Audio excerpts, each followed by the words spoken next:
Hai, perkenalkan nama saya Dini Dwi Astuti, NIM 5011193035. Ini dia jawaban tugas 3 saya. Yuk kita bahas. Berdasarkan artikel, inilah poin-poin utamanya. Yang pertama, jumlah dan karakteristik studi. Ada 52 penelitian empiris yang memenuhi kriteria yang ditetapkan dengan mayoritas bersifat kualitatif dan berfokus pada lingkungan pendidikan dasar. Sebagian besar penelitian berasal dari Denmark, Norwegia, dan Swedia. Yang kedua, bidang kajian utama, banyak penelitian membahas sudut pandang para pendidik, karakteristik pendidikan di alam terbuka, serta kesehatan mental siswa.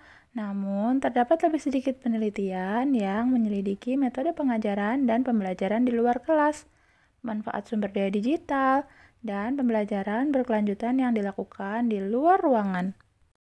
Yang ketiga, subjek dan konteks. Pendidikan di luar ruangan biasanya berhubungan dengan bidang studi seperti ilmu pengetahuan, matematika, bahasa, serta friluftsliv, aktivitas luar ruangan khas dari negara-negara di Skandinavia. Penelitian sering kali melibatkan murid-murid di tingkat dasar dan pengajar. Yang keempat, para guru umumnya berbagi pengalaman yang menggembirakan seperti perbaikan dalam komunikasi dan hubungan dengan para siswa. Tetapi mereka juga mengungkapkan hambatan seperti terbatasnya waktu dan kurangnya dukungan dari lembaga pendidikan. Yang kelima, kesenjangan dan arahan penelitian selanjutnya. Diperlukan penelitian tambahan mengenai dampak pendidikan luar ruangan pada kesejahteraan siswa di tingkat atas, seperti remaja SMA, termasuk aspek berkelanjutan dan penerapan teknologi. Penelitian juga harus menyelidiki sudut pandang yang lebih beragam, termasuk budaya dan keberagaman multikultural.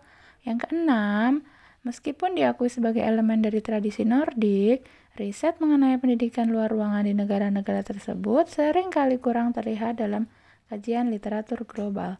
Dengan demikian, penelitian ini menekankan betapa pentingnya untuk mengevaluasi literatur dalam bahasa Nordik dan lokal. Nah, ini dia yang ketujuh atau yang terakhir, metodologi dan keterbatasan. Sekitar 60% dari penelitian bersifat kualitatif dan mayoritas dilakukan di jenjang pendidikan dasar. Banyak dari studi ini menekankan pandangan para pengajar dan karakter pendidik luar ruangan yang mengidentifikasikan bahwa kesempatan untuk menyelidiki lebih dalam mengenai proses pembelajaran, pemakaian teknologi digital, serta efek jangka panjangnya.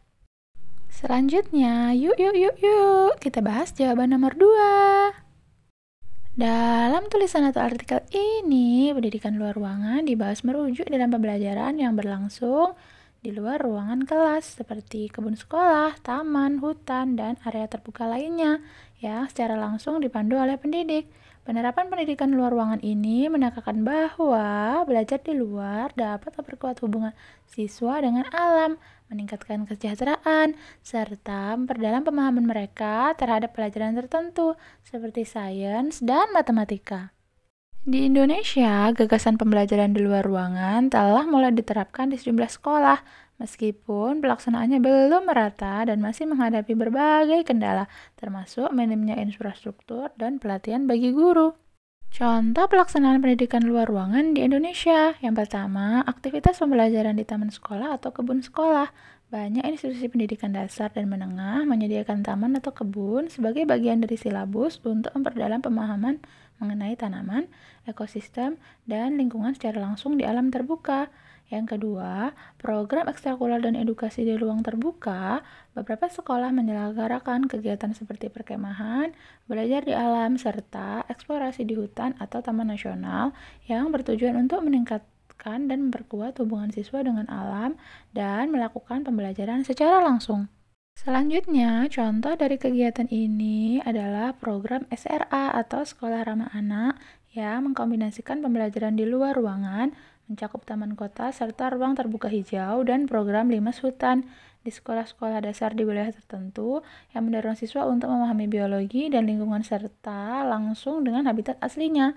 Namun, penerapan pendidikan di luar ruangan di Indonesia masih cenderung terbatas karena berbagai tantangan seperti masalah infrastruktur, kendala waktu, dan minimnya pelatihan untuk para pengajar. Oleh sebab itu, pengintegrasian pendidikan luar ruangan secara menyeluruh dan berkelanjutan di seluruh sekolah di Indonesia belum sepenuhnya terwujud sebagai kebijakan nasional. Sekian, terima kasih. Wassalamualaikum. Bye-bye.